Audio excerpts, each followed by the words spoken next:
Thanks for tuning in again, everybody. We're back with your favorite podcast, Luka's Tigers and Bronze. Oh my.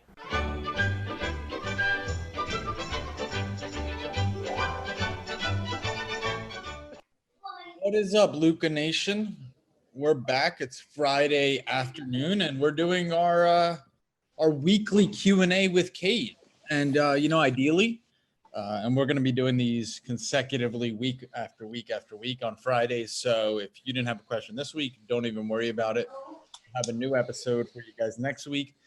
And this week, we wanted to talk about three topics. Really one topic, but three topics. Box breaks, sealed wax, and there's a lot of upcoming releases with wax coming out. You want to touch on anything before I just jump into questions from our audience?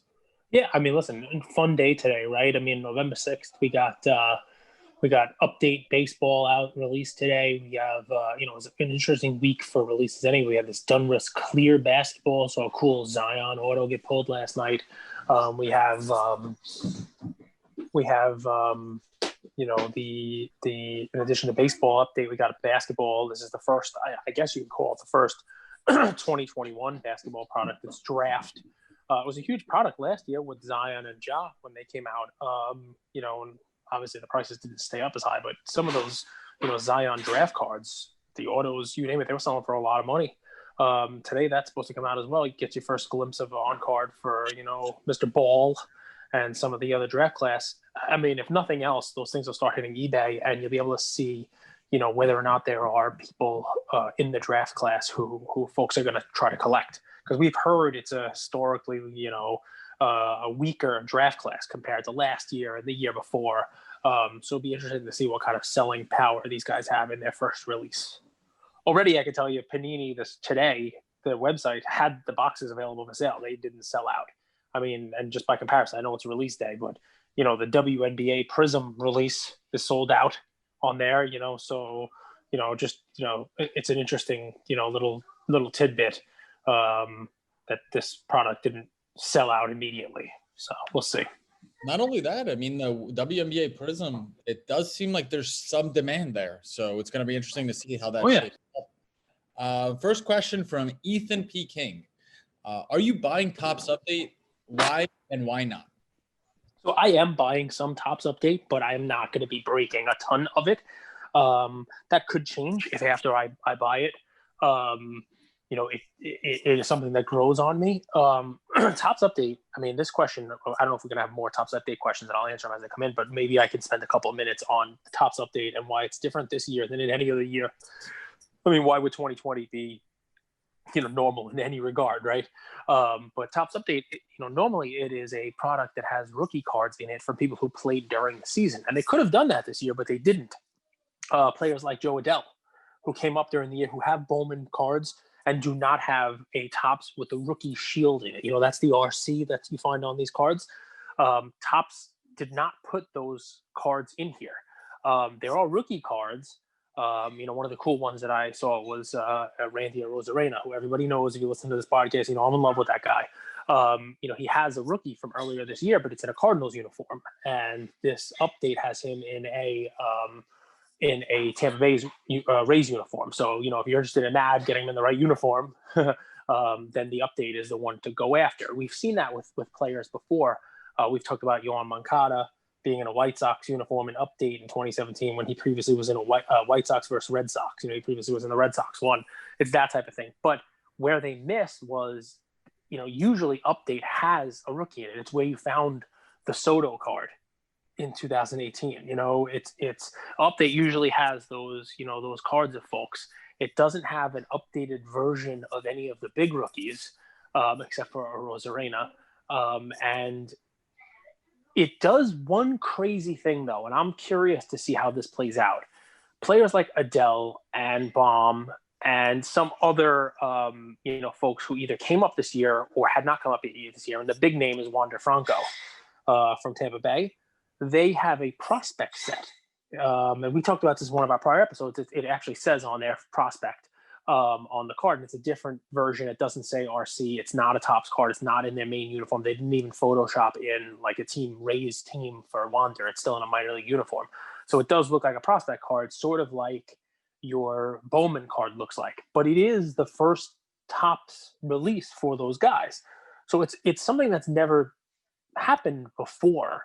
And I'm curious to see how it plays out, whether people will price these like Bowman cards that aren't the first Bowman. But next year, someone like Joe Adele is a perfect example. He's going to have a Topps rookie card in 2021, right? He's going to have that. In addition to a 2021 rookie card, he's going to have a previous year's Topps card. Prior to that, you'd have a previous year Bowman card, and okay, fine, there's a first Bowman, and then there's a Topps card, which is your rookie card. It's going to be odd to see how that happens. Eventually, Wander Franco is going to get up into the big leagues, maybe next year, and he'll have a rookie card with an RC Shield. But he will previously have this prospect Topps card as well. I drew some comparisons, a very different time, a different world. But someone like Derek Jeter didn't come up until 1995. But he had a 1993 Topps draft picked card. And that's the one that people treat as his rookie card, even though he didn't actually play until 1995. Who knows? From what I've seen online, the reaction that I've gotten, because I asked this question to a bunch of people, is that people are not going to treat this the way they would if it was a rookie card. It's going to be valued less, but it's still something else that's thrown into the product that otherwise wouldn't have been there. So I'm curious about it. I'm opening some. I will have some today to open. Maybe we'll do some live. Who knows? Question from I am Andrew Goldberg. Oh, this is going to be tough. Why is the Luka, and this is according to Card Ladder data, shout out to Chris Hodge, Card Ladder, why is the Luka Prism PSA 10, which is up in the last few weeks, only 4%, being outperformed by the Luka Prism base ungraded, which is up 77% in the last few weeks? So I think it's because the ungraded has sold for so little compared to what a graded card is, right? So it's hard to see the Luka PSA 10, doubling in price almost the way the Raw did, just because that's a big boat to move and because the pop is already there. And you have no uncertainty with it, right? You have it's a 10, it's a 10, it's always going to be a 10, it's always going to be pop, and the pop is only going to go in one direction, and that's up. Whereas the Raw, it's gone up because people are now looking to take a shot on a cheaper version of it. Not everybody can afford a 10.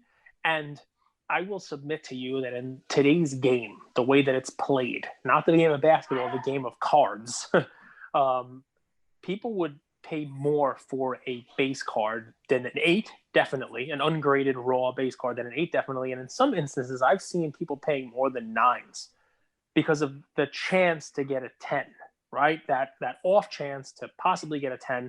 And look, if you're an unscrupulous enough person, there's a way to get that thing graded in your eBay window quickly by BGS or somebody else real fast and have it turned around and know what the grade would be, and then take advantage of eBay's return policy if it doesn't grade what you think it's going to grade. I'm not telling you guys to do that. I think that's horrible and no one should ever do it. But there's definitely a little bit of that in there, right? It's the gambling of it, right? You're buying that Raw card for the off chance that maybe it's the one that's going to 10 out for you and you can make some money on it.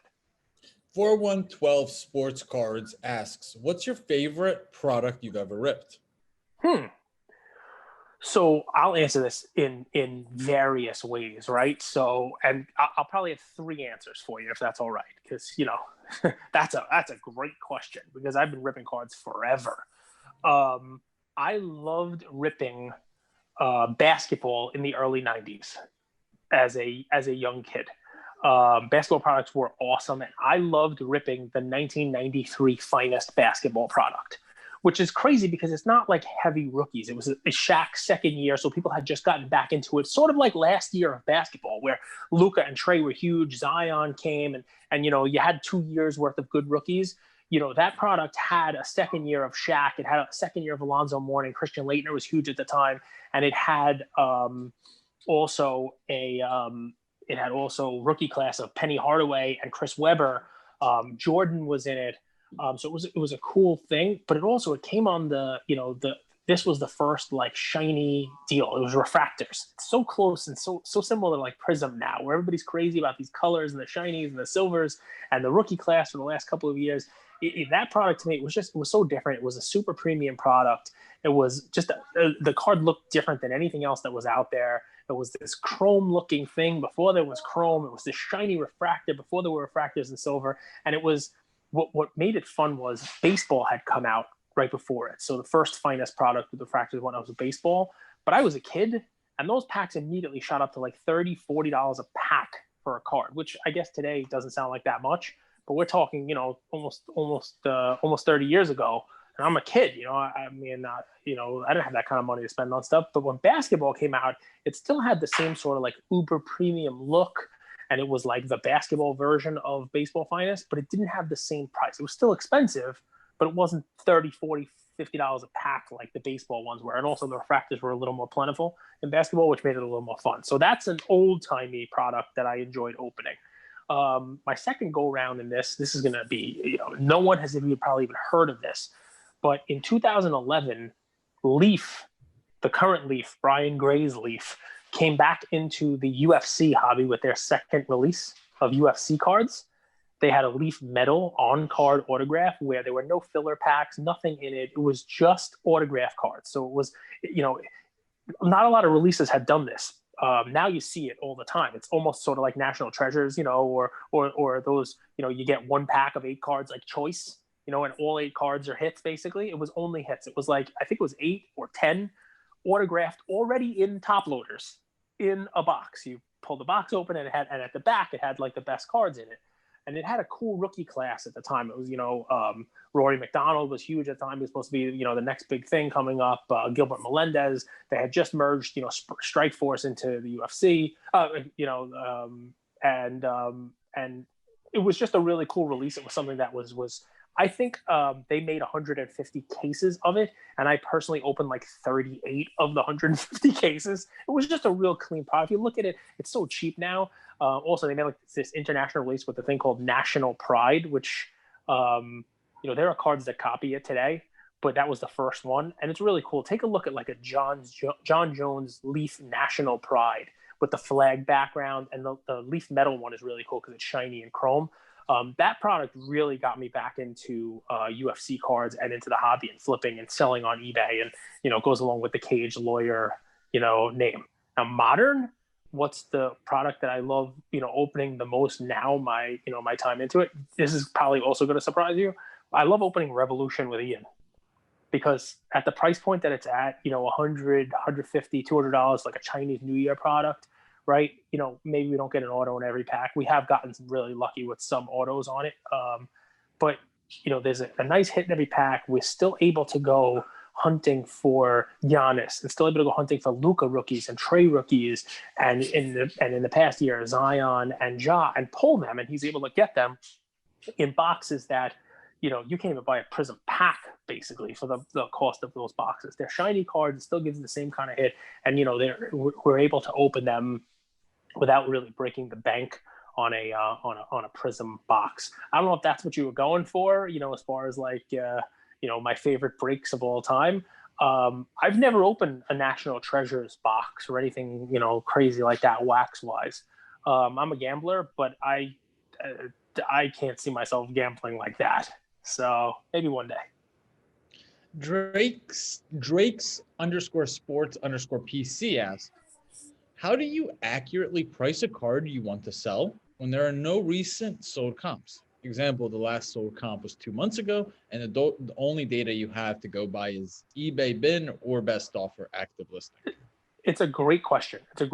Right? And, always you have to look everywhere for a card like that. You have to look, 130 point. You got to look at eBay sales and you name it. But if it's something really that is either rare or there hasn't been a real recent sale on it, what you're going to price it at is really going to depend on what your goal is with the card, right? If it's something that you want to get rid of and you're not in on it, you just want to sell it and move on and use that money. Andrew has, I really opened my eyes to a lot of stuff with my collection and my hobby here. Talk about dead money.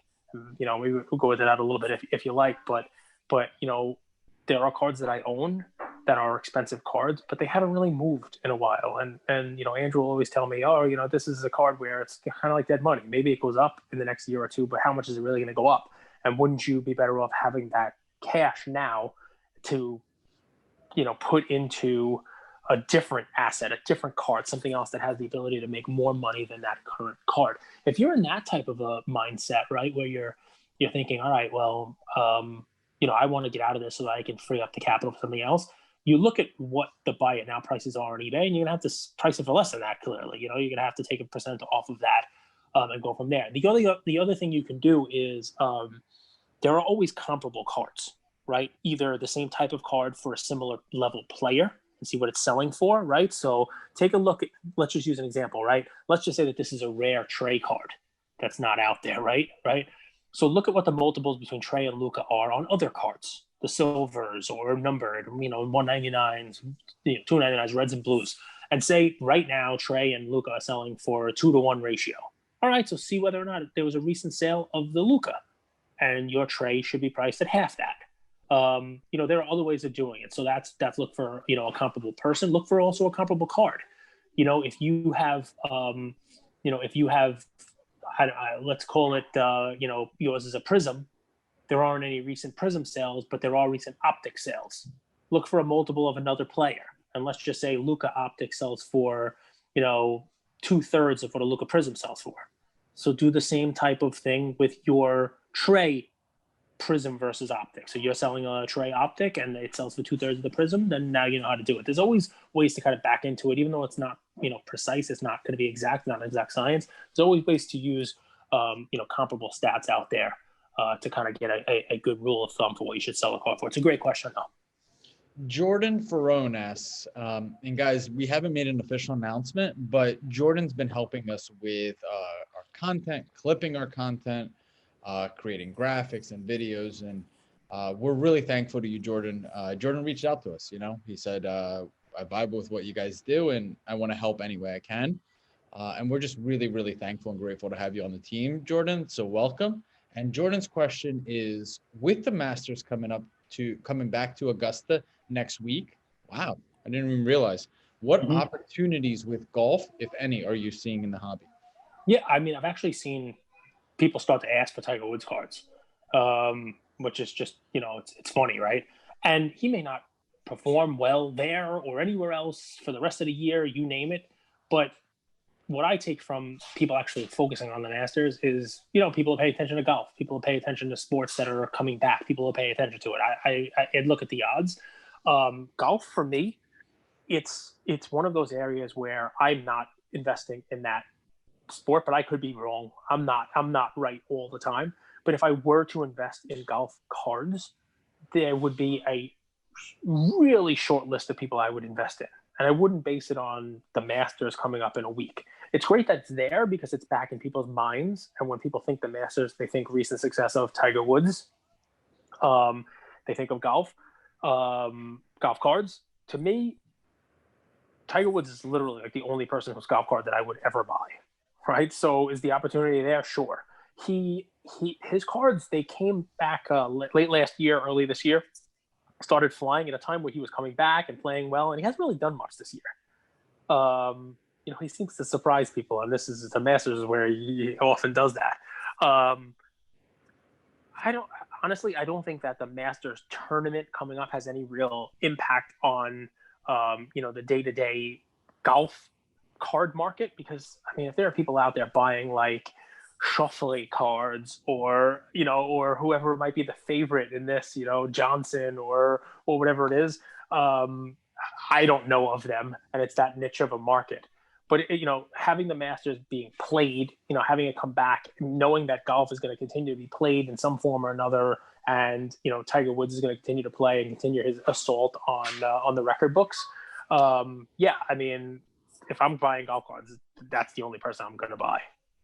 I don't know if I really answered the question, Jordan, or not, but to me, I don't think that because the Masters is coming up, people are running out and buying like golf cards to break or adding to their collection.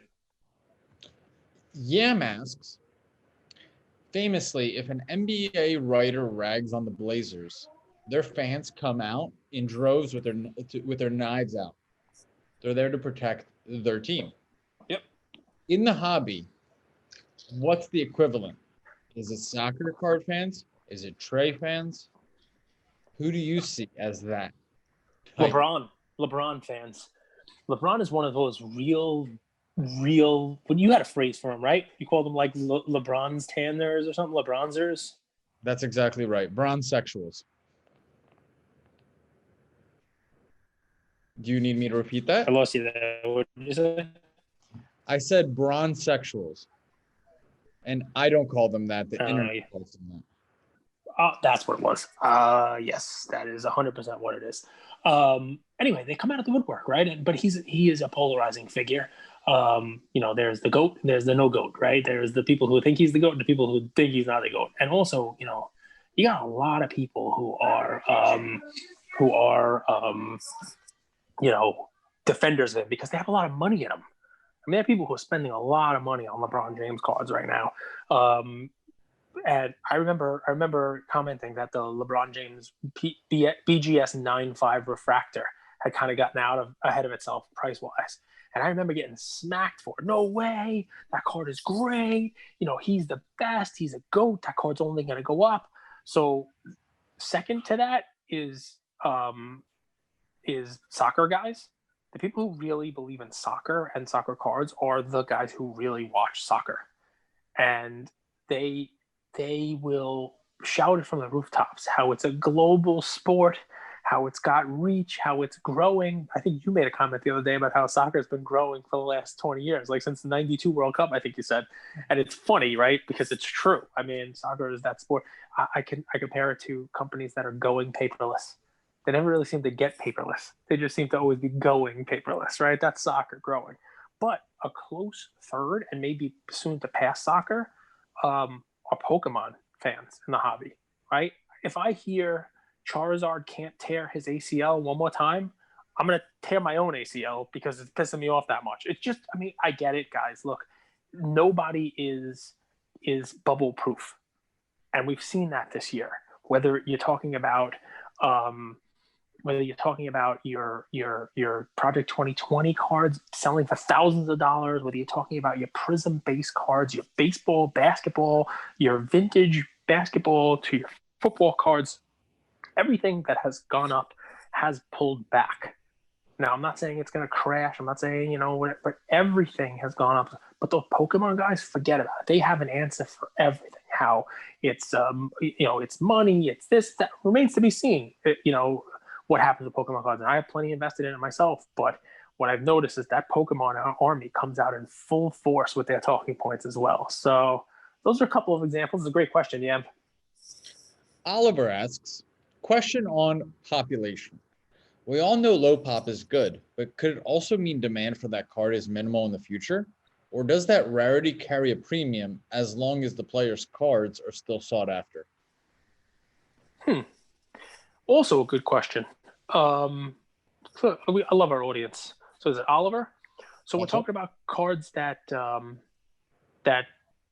their population report is low. So it's interesting, right? So the easiest way to answer this question, Oliver, is that you can't forget that population reports for PSA, or if it's a BGS reports, you name it, they're simply a way of helping you figure out the supply of a card, but you still have to realize what the demand is. So I hear people telling me this stuff all the time, right? And most recently, yesterday, I had somebody trying to sell me a Pokemon card that I said, it's not worth that. And their argument back to me was, well, look at it. It has 1/4 of the pop of this card, so it should be 4 times the value. And I said, I don't really believe that. I mean, the card you're comparing it to is Pikachu. And yeah, there are 4 times as many Pikachus as there are of this card of Hitmonchan, or what, I even forget who it was. And I said, you can't really compare the two because it's not a straight divisor. Cards of the same set are not going to be 4 times the price because they're 1/4 the scarcity. You have to factor in the demand of it too. Supply is only one part of the equation in economics here. So there's clearly going to be way more demand for Pikachu than for most of the other cards in that set. The same thing is going to apply to basketball cards. We've talked about this, right? So and all sport cards. We've talked about this, right? So you like to bring up the like the Tiger Stripe variants, and you talk about choice cards, the scope cards, the purple wave cards, all of these cards. if you look at the pop report on these things, the pop is significantly lower than a lot of other cards. I can give an example of my own.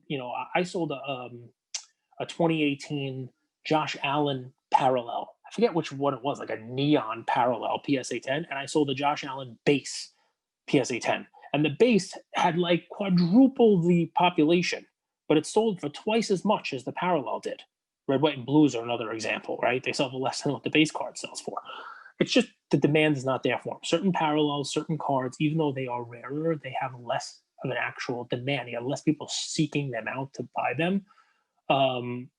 So they ultimately will sell for less money, and their long-term value is probably going to be less as well, because if there's less people looking for them now, there's most likely going to be less people looking for them later. That does not always hold, though. Hyper was one of those weird ones where in high grade, it was very hard because of print lines and whatnot to get hyper cards in PSA 10. That Luka Hyper, though, you could get a PSA 10 for that for basically what the base price was selling for. Now it's closer to what the silver is. So sometimes it does catch up, but in order for that to happen, somebody has to notice it, and there has to be a demand for it. Somebody has to be out there trying to buy them. Dude, is it getting stormy out by you? It's getting dark. Yes, sir. We have. Dude, you got to be thrilled. Well, it's been 3 weeks of storms, but yeah, I'm kind of enjoying it, other than the fact that my unit's been flooded a few times. But we live, we bet, we gamble, and we move on. Is there any lower end plays that you believe could be long-term plays that yields profit? For example, proven pitchers in baseball like a Kershaw, or specific sealed packs to buy and hang on to. Wow. Question by Preston Amato. Preston. I mean, there's a lot. Really cool clip from Preston.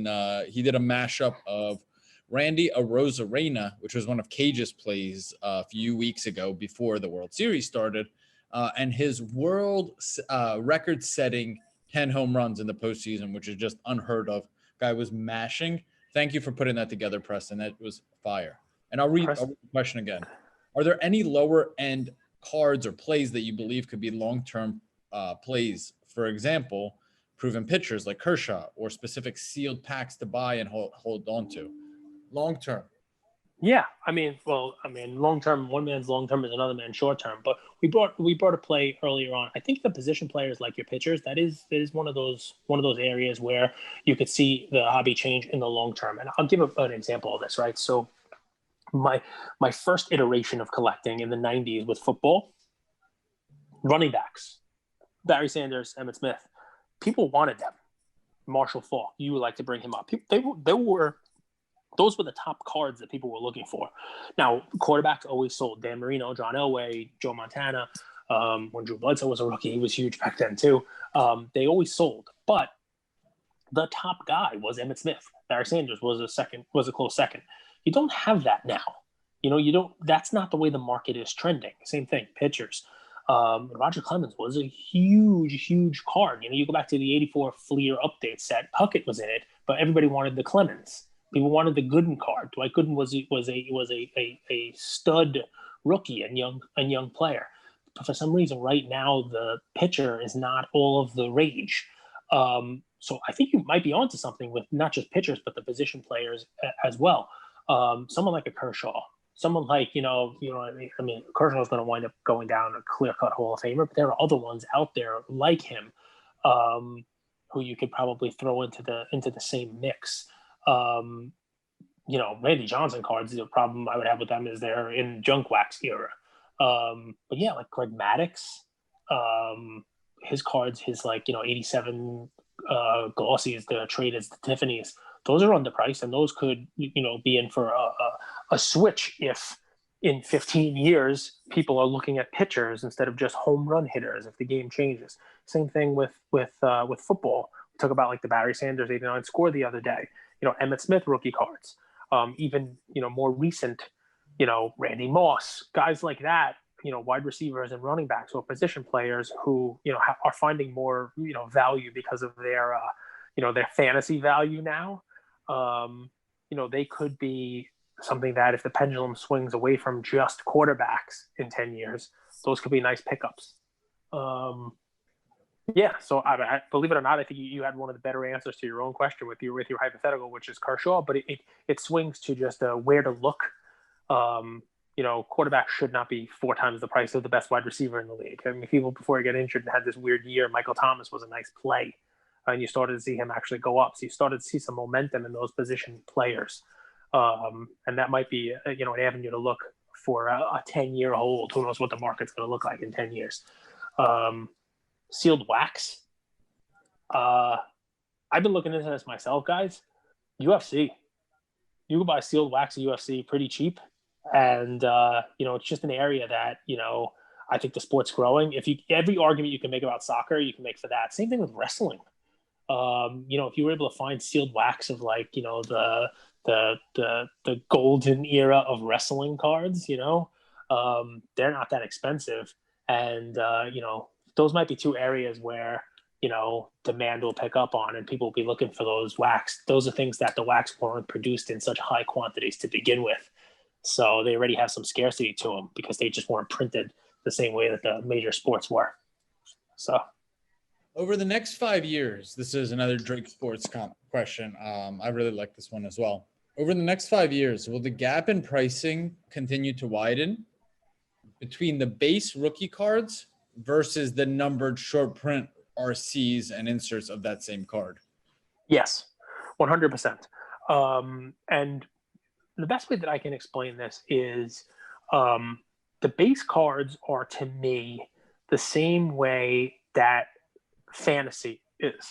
Let me run with this for a second, right? Why I think we've had this, this increase in, in interest and attention paid to our hobby here is just like sports betting and fantasy is buying a base PSA 10 of a player is the same thing as drafting him on your fantasy team or trying to buy a stock of the guy, right? It's I'm going to hold this, and during the season, this player, Luka has a great game, a great week, a great season, wins the MVP, and that card is the most tradable, liquid, certain thing that there is.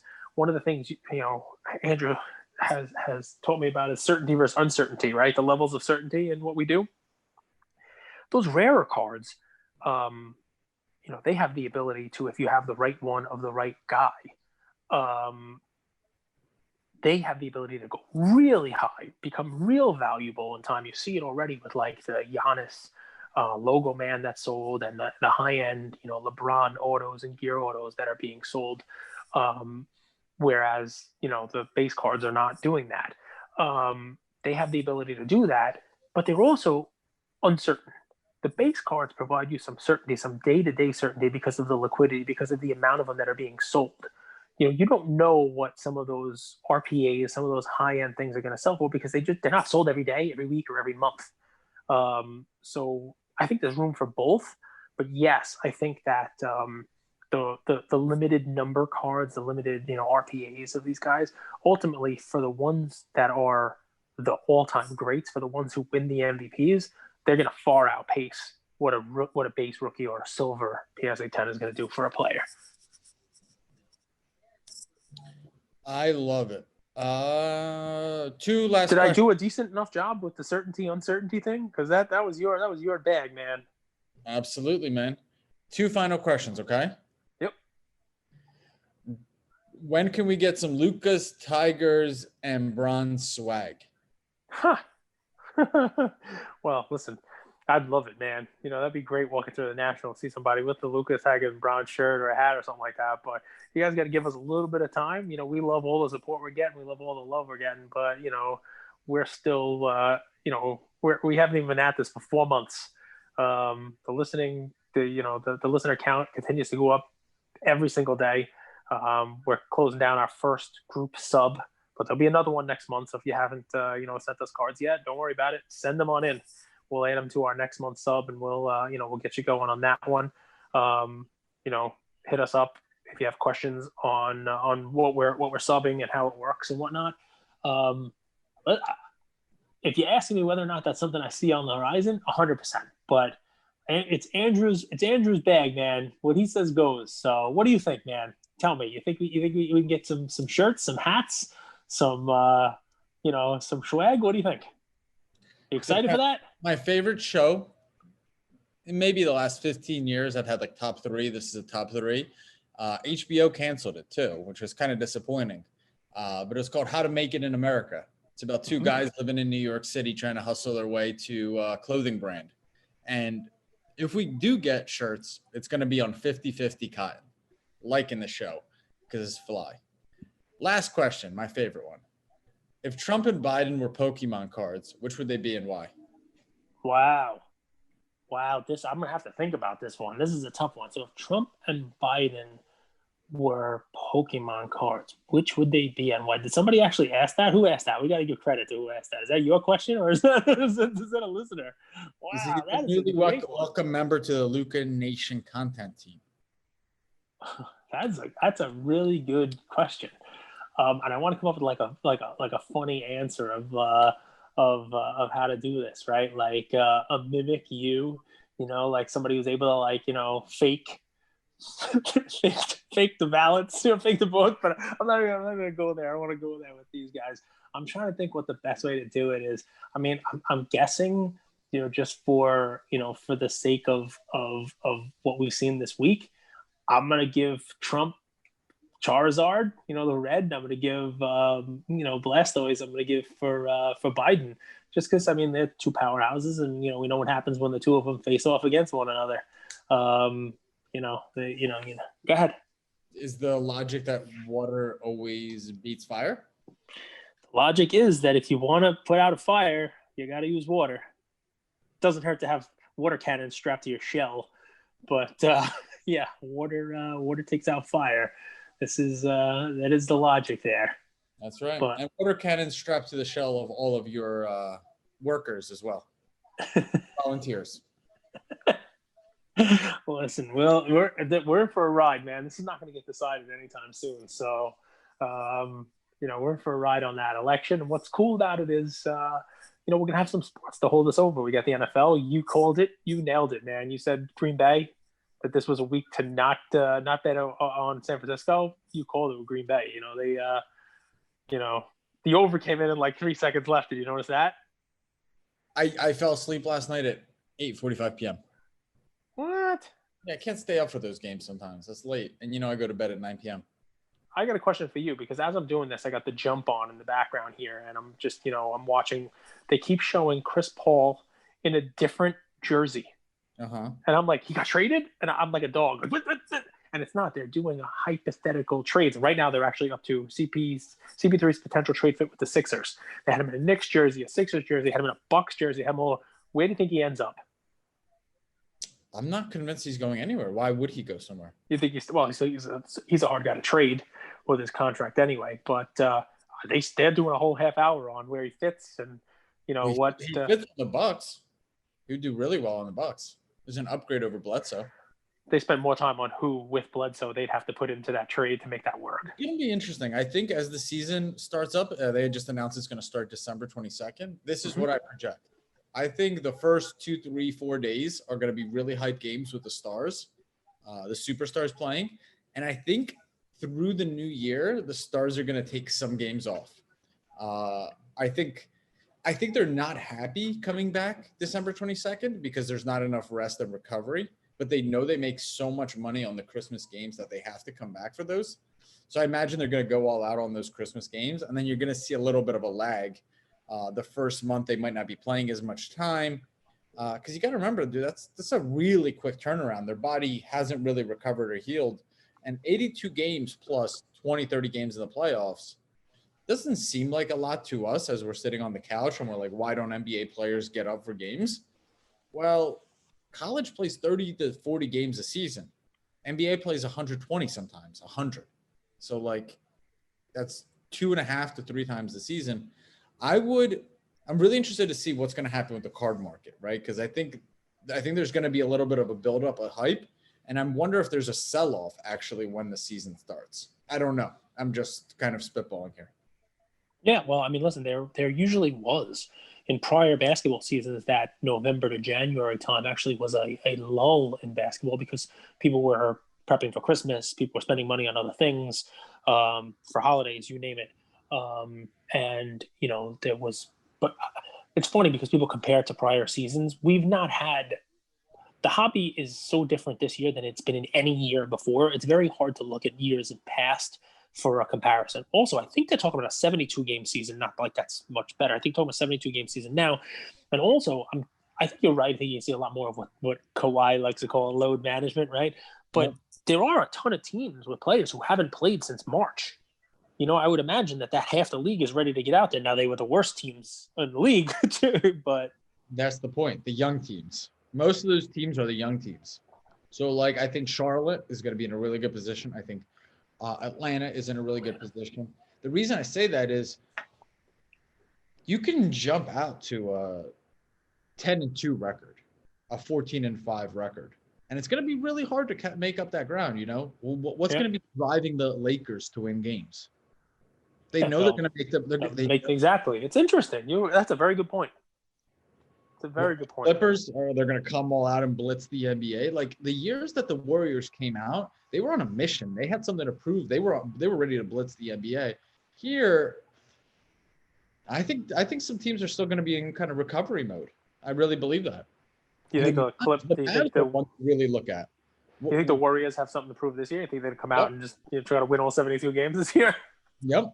And honestly, I would fade the Mavs. Unless the Mavs make some really big offseason moves, they were beat up at the end of last season. I don't necessarily think that they have enough time to recover fully in the early part of this season. I still think they'll make the playoffs. I think the Mavs are going to be a very dangerous 6 or 7 seed again next year. Same thing as this year, because they just don't have that big of a roster to really turn around and win some games early in the season. That's just my 2 cents. I still think Luka's going to win MVP because of what he's going to be asked to do, but something to look at. It's interesting because, look, they were that this year. And I mean, look, there could be some moves still in the draft this year. We don't know what teams are going to look like, but already, they're going to be one team worse because I don't care what they do. The Golden State Warriors are going to be better than they were. So, you're moving them down one notch in the standings for the West. So it's interesting to think about that. Maybe they do need to make a move or two. Do you think there's going to be any kind of a move between now and the start of the basketball season? Any big player, Bradley Beal, moving to another team? You see anything like that? Basketball is your thing. Beal keeps coming out and saying he wants to play in Washington. All right. So then, I don't know. When does free agency start? Usually it's the week after the draft, but it's going to be odd this year because the draft's the 18th. And if they really are starting on the 22nd, you would think that camps are going to start on December 1st. So I don't know how they can condense a full free agency period during a COVID lockdown, whatever else it might be, between November 18th and December 1st. So I guess it's all a bunch of stay tuned, see what happens. We'll have to figure it out. Maybe they started up earlier, but even now, I mean, we're already a week into November. Free agency is going to be pretty condensed. It'll go on while they're in training camps, clearly, obviously, but with the December 22nd start, talk about teams starting to play basketball in 6 weeks, for real. Says trade restrictions expected to be lifted by November 16th, reported by Shams. So right around the draft. So that gives 2 weeks before camps will open. It's pretty crazy. Which is cool because it'll be stuff that people are talking about, you know what I mean? Which is good. My son and I were playing a little bit of ball out in the front yard today and talking about, who we want to watch play. And I said, do you want to get the NBA package? And he's like, yeah. And he's like, but I really want to watch some classic games. Can we watch some Michael Jordan games? And I'm like, all right, there we go. That's what I like. I can watch some Larry Bird games. Bird? He knows Bird. He knows the Celtics. A lot of people haven't seen Larry Bird play, and it's super interesting because looks so unathletic, right? He is unathletic. But is he? He's a shooter, man. He can shoot from anywhere. But how about balance? He did more. We don't talk about balance as a part of athleticism, but how on balance was he on every single one of the plays that he made? All his passes, all his moves to the rim. It's really interesting. He's an anomaly. You know what I liked about the Celtics? They're your type of team. They are like the Heat. They played really good team basketball. They had a lot of really good role players who played together. With the big man Parrish inside, McHale doing what he did. You had Bird. You had, Johnson doing what he was doing. They were a really good team. Individually, I don't know. I mean, Bird was Bird. But individually, I don't know whether Parrish and McHale reached the levels in their career on another team I think that playing on that team together made them all better players. People will be like, "Oh, the Celtics, of course they won so many. Look at how many Hall of Famers they had." I think that's a chicken or the egg kind of thing there with those guys as well. So interesting to see. Basketball's a team game, man. I think I love that Ian wants to watch some historic games. He does. He wants to watch throwbacks, he said. I think one of the things that would help a lot of people investing in sports cards today would be to go back and watch historic games, because you would see, like, we talk about Vince Carter, right? He had an amazing career. Mm-hmm. But the reason why I think he's very overrated, T-Mac too, is in our social media clipping age, you could see like the highlights from Vince Carter dunking. But if you go back and watch Dr. Julius Erving, yeah, unbelievable. I was thinking about this the other day. If I were to compare LeBron to someone, I would actually compare LeBron to Wilt Chamberlain. And I don't think we've made that comparison before, but I think it's actually really spot on, because Wilt's size and athleticism allowed him to dominate the NBA like no other, right? Yep. And then after a little while, people caught up to that athleticism. Then we started seeing more fundamental players: Larry Bird, Michael Jordan, Magic Johnson. These were players that, they had athleticism. Magic was very athletic. Bird was athletic. Jordan was off the chart. But now you had some fundamentals in the game. And you saw the game evolve from 2-point layups to shooting. It was just really cool. A lot of people don't even know Rick Barry was one of the best free throw shooters of all time. And he shot his free throws underhand. Yeah. 92 or 93 or something like that % from the free throw line. And he shot his free throws underhand. So it's the game has evolved. He had two sons playing when I was watching it as a kid. Brent and John Barry. Both were. Barry averaged 38 points a game for the Warriors. Different sport, different game, shot clocks and whatnot, and and underhanded shots. Listen, it's a good lesson, right? Because Rick Barry was one of the greatest players ever on a basketball court. You hear anybody looking for Rick Barry cards right now?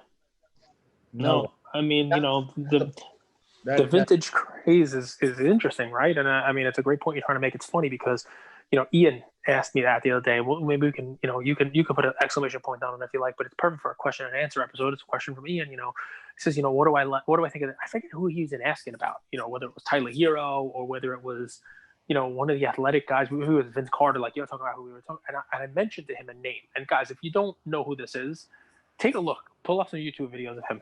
Do you remember Eddie Jones? Yep, on the Lakers. Yep. Kobe, I was just watching a few interviews with Kobe.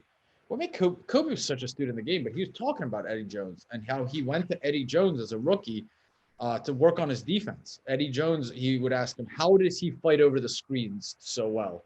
I remember that moment. So I do know Eddie Jones really well. So pull up some footage of Eddie Jones, guys. Eddie Jones, yeah, well, maybe. You never know with you. You might know him. Pull up some Eddie Jones footage. He had the sweetest finger rolls as George Gervin. I mean, some nice moves. Kid was like Kobe before Kobe. What about Nick Van Exel? Nick Van Exel. So, but I bring up Eddie Jones for a reason. And history is doomed to repeat itself, right? I mean, that's one of those things, right? I can go in my basement right now and pull. I know Temple. He's a Temple guy. Temple, yep. So I can pull a stack of Eddie Jones cards, rookie cards, because he was Trey. He was Luka. He was the guy. He was going to be the next big thing on the Lakers. And he was athletic, and he dunked. And I'm telling you guys, just pull Eddie Jones. Pull up a couple of videos on YouTube of Eddie Jones, right? I mean, he had it all, and it just didn't pan out. He did not live up to his full potential, even though he had all of the tools. I have a stack like that of Eddie Jones rookie cards that I don't even know what the hell they're worth. Probably nothing. Because I didn't keep him in great shape over the last 20 years of moving around with me through life. But that was a guy I was like, oh, he's going to be awesome. And he had all the gifts, but now there's zero demand for his cards. So, I don't want to say that's Tyler Hero or that's, Devontae Graham or any of the guys that are out there, but I did make that kind of comparison to my son. I said, before we go out there and, count our Devontae Graham millions, remember, Devontae Graham could be Eddie Jones. You just never know. You got to remember that in the hobby. These guys are very good. Like these guys that are quickly forgotten about are very good players. Baron Davis is another one. Baron Davis was awesome. Baron Davis is so good. No one even talks about Baron Davis. in sports cards, he was a 2000s guy, and he's still in culture. Like he still does interviews with Overtime and other media accounts. I think he's done an interview with Buster. And dude, Baron Davis, I think he was like 6'1", 6'2", 6'3", stocky. He would dunk on people hard. Oh yeah. And it was just so many good NBA players that come and go. And I don't even know what the kind of the moral and how we got onto this. I do love going down memory lane with basketball because it's just so cool. And it really is a young sport. Oh, here's where I wanted to wrap it. If you have 5 minutes, don't take too much longer. Tell us about your dad and how he played in the NFL and your football career. Yeah, so my dad was it was weird in the 60s. The I guess the feeder for the NFL was a little different. There were a lot of semi-pro teams, practice squad sort of deal, right? And it wasn't only, your top colleges would go into the NFL. And my dad was huge at the time in the 60s, 6'4", and, nearly 300 pounds, which is like huge for the time. He was bigger than that when I knew him. They didn't lift that. They didn't lift. I mean, he was nice. Phenomenon. I don't want to say he's soft, but he was a big dude. Like I'm near those sizes, and I'm the midget in my family. I'm the runt of the litter. I have a little brother who's 6'7". Well, the way and I don't want to cut you off here, but the way you lifted was you played backyard football, right? Killed a man with the ball, or capture the flag, or just straight tackle football. There was no gyms then. Yep. Well, so I mean, listen, he'd be like the Rudy Rudiger of the Giants in the 60s. He was, their third string nose. What'd you say? Did you know I watched that movie last night? How would I know that? That quote that I posted today was from Rudy Rudiger. So I'm going to say you didn't watch it last night because you fell asleep at 8 o'clock. So you might have watched it last evening or yesterday afternoon. But you fall asleep very early. So, but I did not know you watched that. It's one of my favorite sports movies. I'll watch it. It's one of those things that if it's on TV, I can't not watch it to the end. But there were some injuries, and he played with the Giants in the 60s. And what was cool about that for me as a kid was I played Pee Wee football, and my dad was a coach, and he ran a league. And every season when it would end, we'd have the trophy ceremony, which is a carbon copy of trophy ceremonies for Pee Wee Pop Warner League football across the country. But the only difference was when we got up there to get our trophy and grab our slice of pizza, it was handed to us by Jim Burt, who was the nose tackle of the Giants Super Bowl winning team, which is pretty cool. You see that Super Bowl ring being, handed out, or Stacy Robinson, who won 2 rings with the Giants as a wide receiver. So that was pretty cool as a young kid that we were able to say, you play for this team, and at the end of the year, when you go up to get your participation trophy, it's more often than not, it's going to be handed to you by a Giants player who won a Super Bowl. And at the time, those names actually meant something because as kids we were watching the Giants in New York win Super Bowls. Most people listening to this don't know who the hell those guys are, but it was a cool thing. I got hurt also. I got 3 metal pins holding my left hip together, and my femur knocked right out of my hip socket. And that was the end of my football career. And also the end of my growing. I was 6 foot tall at the time and never really grew again after that. So thanks for bringing that up. Great memories. Who knows? Luka Nation. I'll wrap up with this. So back to your original question, Joe Biden, Donald Trump, who are they as Pokemon cards? I'll give you my take on it. Ready? Yeah. Donald Trump, Venusaur. Joe Biden, Snorlax. Snorlax. Wow. Guys, as I wanted to say this as we wrap up. So we aim to bring you an episode every day. And I know we make it look easy, but I gotta do a quick shout out to my co-host. He makes it look easy, but really he's an incredibly busy man. He has a thriving business career going on. He's a father. He's a husband. He has a ton of responsibilities. Sometimes it's 8 p.m. He's going out and getting his wife coffee. He's with his kids. You should see how he is with his kids, man. It's inspirational. The point is, it's not easy what we do, even though it might seem easy.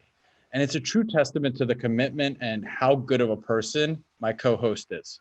And I wish, and I think the time will come where you guys get to see what I see kind of behind the scenes, how he's able to give attention, his kindness, his understanding to the people in his life, even though he's stretched in a ton of different directions. and how he makes it all fit in at once. And then layering on the PSA sub and other things that we're doing. You know, we always give a lot of credit to our community, and rightfully so. But I think today we should spend a few seconds to give credit to Cage. Well, I don't want it.